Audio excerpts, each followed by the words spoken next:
I'm at King's Cross St. Pancras station, and it always pays to come early no matter what, because I was supposed to get on a train at 10:20. Fortunately, that train is cancelled. So to make up for it, they've allowed me to travel on the next train up to Luton without having to get a new ticket. But then, literally, my flight is up to 6 o'clock, so I've got so many hours of hanging about Luton Airport. So, I've been allowed on the next train at Luton Airport Parkway because they cancelled my, what do you call it, 10-12 service. I kind of don't think I could get some compensation because of this, even though it's only £6. But then again, if you were delayed, you are entitled to compensation, which did happen to me this week. As I was waiting for my train stuck on Trent, it was like 25 minutes late. I got £9 back out of my £20 fare. Alright, so 3 AM, got through security, just walk into the big, lounge area. Well, I wouldn't really call it a lounge, but it's basically how I see it is you just sit and wait, and then your flight doesn't come up until an hour prior to departure.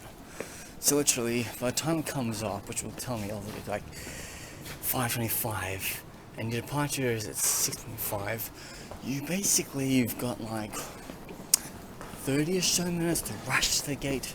I'm always like, you know what I am? I haven't missed a flight since I was in America many years ago. I ain't gonna miss this one. So, it's like what, 5 right now. Boarding gate does not show up until what, 5:25. Hopefully no delays today.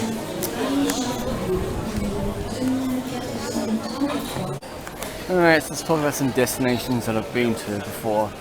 Bratislava, Amsterdam, Paris, Riga, Reykjavik, Malaga, Dublin, Athens, Belgrade, I'm heading to today, Berlin, Istanbul, Zurich, Athens, Barcelona, Faro, Brasov, Lisbon, Paphos,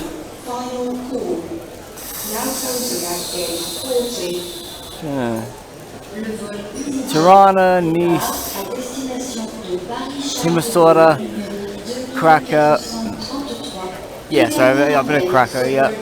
Budapest, Katowice, Warsaw, Sofia, Malaga. Yes, that one there. When I first, like you spell it as I-A-S-I, but like you spell it as, say it as yes. I used to think it was like Lassie. But, yeah. Alright, still waiting for that. Oh! Go to gate 28. Alright, so just got my gate number and heading to the gate right now.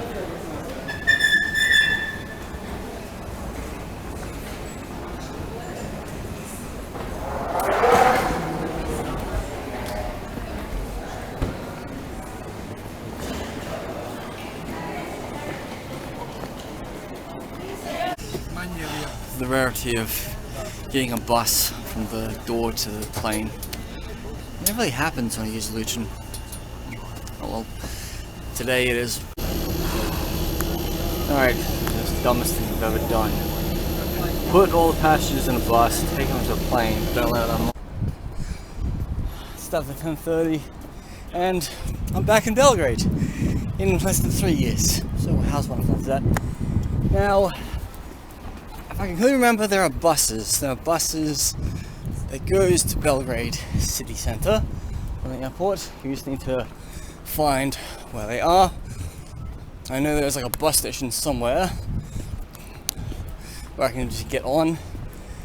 The thing is, 20 quid at the airport bought me roughly 2,500 dinara.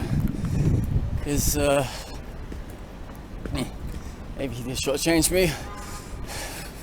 But I mean, the airport rates are quite bad when you exchange money. So you always best exchange money when you go into the city, and you exchange money there. Okay, so there's two buses that come by here, 72 A1. They both get you into town. I think they both come around every half hour or so.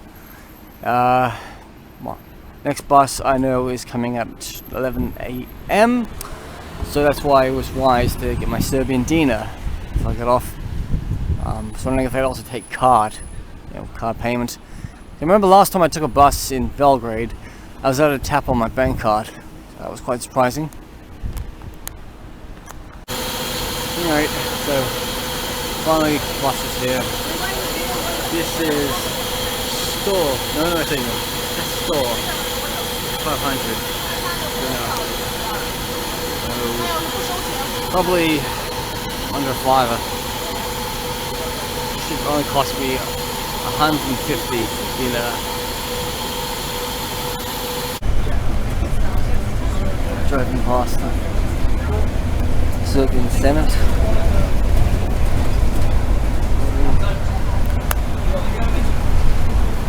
I walked through this area many years ago. I had to cross the bridge in a few minutes' time. This is like new Belgrade, Novi Belgrade.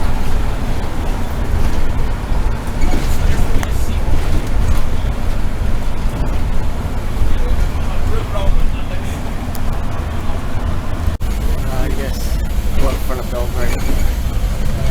Over there, fortress. Just over one of the flying bridges. I think that's the train station nearby there.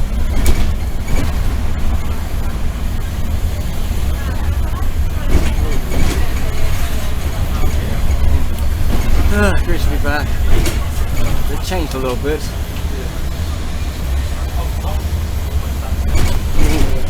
All these waterfront buildings, they weren't there when I first came to Belgrade many years ago. So I'm in Belgrade right now, just arrived. Bus station is right behind me. The train station is nearby. And I'm gonna take the train later on today up to Novi Sad for like 350 dinar. So about 2-ish quid.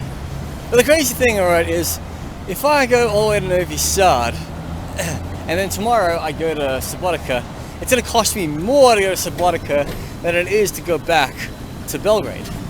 I'm lying. Yeah. When I first came to Belgrade many years ago, all this area was like full of refugees, all in the European migration crisis. There's like a little less about them, but it really did want to put me off staying in Belgrade like this one, because years ago I stayed in Airbnbs in Belgrade. Nice flats, quite good prices, but because of what's happened in the last year or so, prices have gone up. So I've got like 2 days in Serbia, so I decided to stay in Novi Sad because I could get a room for 12 quid a night. And try getting a room for 12 quid a night right here in Belgrade. It's tough. So this part of Belgrade is really familiar to me. So I completely remember it from 2015, and I also remember it in 2020. I always remember that I've got a sister VAP not far in this area. That's why I'm trying to find a shop now. I know it's like walking distance from the bridge over there, but sister VAP and Tevenica, like the meat patty they have over here, is so much tastier than McDonald's. Seriously, don't waste your money on McDonald's over here. Stick to Serbian food. Excuse my messy face, but just devouring into a sister VAP. First thing I've actually eaten today. Well, apart from a delicious chocolate banana sweet I sell in Serbia. Vapi costs 300 Serbian dinar. Probably just under 3 quid, I guess. Good value fills you up. Okay, so it's just a scorcher here in Belgrade today. I'm guessing right now 28 degrees Celsius. Anyway, I'm gonna go find the train station, which is nearby. I'm gonna take the first train of my life in Serbia. Can't believe after all this time I've never ever taken the train. Literally, a lot of people warn me how really bad the services are of trains in the Balkans. I mean, because like after you leave Slovenia, or the trains aren't so good. I mean, I've taken trains in Croatia my last few times I've been there, and that's okay. But there always used to be like trains from Budapest to Belgrade, and then from Belgrade all the way to Sofia, and then literally they've stopped running in recent times. But there's a really fast train between Belgrade and Novi Sad, which I'm looking forward to taking the next hour or so. Should be good, because in the future this train line will extend from Novi Sad up to Subotica, and then you'll be able to enter Hungary a quick way, rather than like taking the buses on the roads. Yeah. So I was last in the Balkans a few months ago in April this year. I flew into Sofia, went up to Varna. I was going to go to Israel, but I thought, nah, forget it, I'll do Israel another time.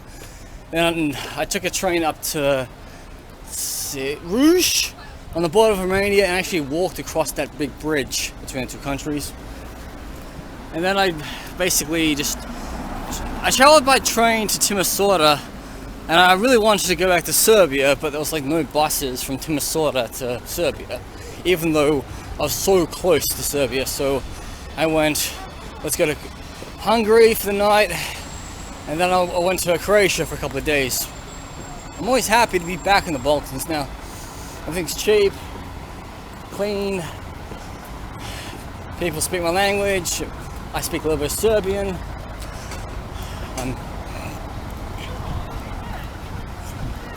But like literally, I didn't really want it to spend 3 and a bit weeks in Serbia many years ago, because my plan was basically just spend a couple of days looking at Serbia and then go into Iraqi Kurdistan, but that didn't happen because my flight was cancelled. That's on Pegasus during the pandemic at the time, and I thought it was really dumb how a Turkish airline, well, not Turkish Airlines, Pegasus, how they could cancel all the flights to northern Iraq, but the country of Iraq was open as usual. I even saw a Norwegian traveller, Fjagabjord. He actually drove all the way from Turkey to Iraq and visited all provinces with and without his car. It looks like the old train station, so I'm not too sure if the train's leaving here, but I'm very certain we've got to be leaving around this area. Okay, so I know I'm in the right direction, because I believe there's like a brand new train station in either Belgrade or Novi Sad. So like this is the old-fashioned train station. Back in the day you could get a train from here all the way through Yugoslavia, and even there's a famous train I know that goes Belgrade all the way to Bari in Montenegro. I mean, is that right? Yeah, just the Montenegrin coast. But I met a Swedish Serb a few months ago up in Croatia and Bosnia, and he told me that back in the day you could get a train from Sweden all the way to Belgrade, which I thought that's quite a unique type of train, because you know Sweden wasn't connected by trains to Denmark at the time, so you would have had to get the train put on a ferry and then ship it across to either Denmark or Germany, and then head straight down to Belgrade. Yeah, so this statue is all about a famous Serb, and my famous Serb leaders. Go into my phone, if I like look it up, I can tell you his name, but I wouldn't really know much about him. His name is Spomenik. Yes. Famous Serbs of all time. Yes. And that was installed just a few months after I left Serbia 3 years ago.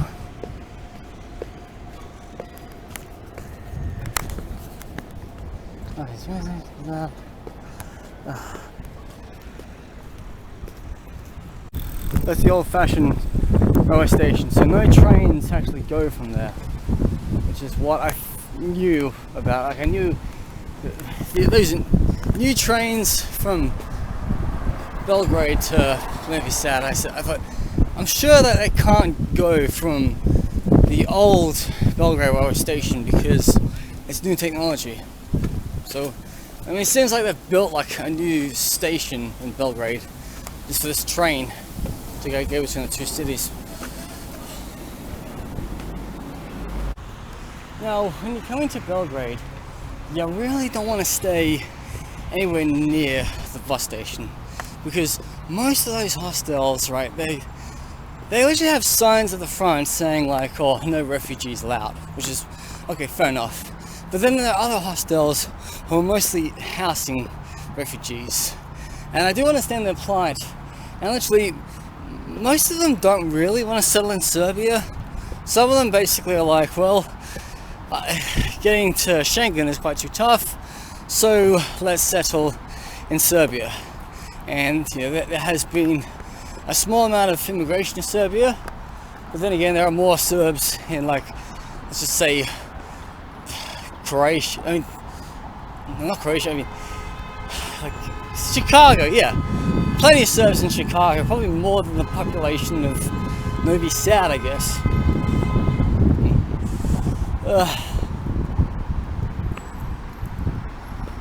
They're just heading south towards the new train station, which I did walk through this area a few years ago when I was on the way to visit Tito on my birthday at his House of Flowers mausoleum. Quite a lucky day for me because I went that way prior and it was actually closed, so it's a shame. Oh look, that's a bridge I've never seen in Belgrade. I think one of these has to have a train line on it to get to Novi Sad. See, this time 12 months ago, I was in Paris getting my iPhone fixed up before getting my flight to South Africa via Nairobi, Kenya. And well, in a few days' time, I go from Serbia to Central Asia via the Middle East. So it's been unfortunate, like I'm not going to experience any colder temperatures, but September does start this week, so hopefully the temperatures will start getting cooler in the next few days, I guess. But where I'm heading to, I'm expecting 25 degrees daily. God. But the important thing is that I've waited it out, and this is the end of summer right now, so I haven't really like escaped the really big heat waves and all. But let's just say that I've actually saved money by going now rather than having to wait for it, I guess. So here it is. This is the new Belgrade railway station, Belgrade Center. I actually thought, man, are they still building it? Then I'm like, oh wait, it's open. Thank God it is. There's no way you're gonna get me on a bus. I'm gonna be sad. No. I'll take a train. A fast train today. So I'm at Belgrade train station right now. This is the new trains that go to Novi Sad and back to Belgrade 3 times a day. Tickets will cost you about 350 dinara. This one was gonna just send me back 650 dinara. I thought like, no, I'm gonna wait, I'm gonna be smart. I want, you know, to be cool a little bit. I'm just gonna wait for the next train, a couple of hours. But there's not really much of a place to hang out here because, you know, there's so much construction going on. Okay, so this is basically my ticket which has cost me less than £3. Belgrade, Novi Sad, but it's going to take under an hour to get between the two, because you pay less if you want to pay more to get there faster. It only takes, well, half an hour, I guess. But the trains that cost a bit more, like 700 dinara, they're basically like double sized.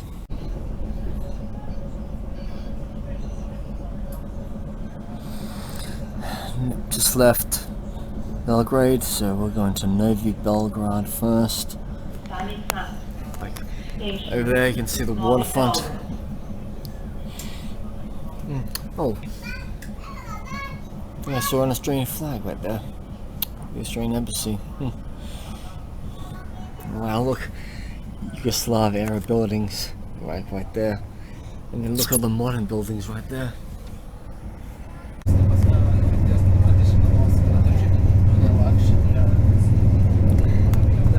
Never knew there were like big lakes here in Serbia, but I guess I was looking in the one directions. I mean, I've driven up and down between Novi Sad and Belgrade a couple of times, and I've never ever noticed this. Well, I am finally back in Novi Sad. It took less than an hour to get up here. I think maybe a bit more. It only takes maybe 35 or so minutes, and literally double the price. So I'm gonna go walk into town. It's quite hot, it's like 33 degrees right now. Like, I'll never forget arriving here 8 years ago after taking a bus from Vukovar in Croatia, and I stayed here for a night in a hostel which is right next to the synagogue. It's actually turned into a concert hall. So then I came back 5 years later, and all those hostels in that area were all closed down because of COVID and all. But that's sad reality. I mean, even the hostel I stayed at in Novi Sad 3 years ago, that's also closed down either. Things are kind of like tough these days, last couple of years. I mean, this regarding the whole pandemic, but there's been like a large amount of, Russian immigrations came to Serbia in current times, which has increased the prices all over the country. But, I'm gonna make the most out of this trip. Although, gosh, I really need to get to my hostel right now. Now, when I travel, I never really dine at restaurants like this. I just kind of see, like, one, the food eats into my budget. Two, I could save money if I cooked my own food at home. And three, sometimes takeaway is so much cheaper than a sit-down meal. Like, let's just say today, I spent 300 dinar on a sischivapi. To get a sischivapi anywhere else would be like maybe an extra 200 dinar for a sit-down meal. But I have my ways. I find these cheap meats, and it really does save me money. So like right now, I'm gonna go to a supermarket before it shuts. I'm gonna go buy some really good food. I'll get some porridge for myself for the next 2 days. A couple of sachets of coffee, even though I assume I get free tea and coffee at my hostel. Maybe I'll cook some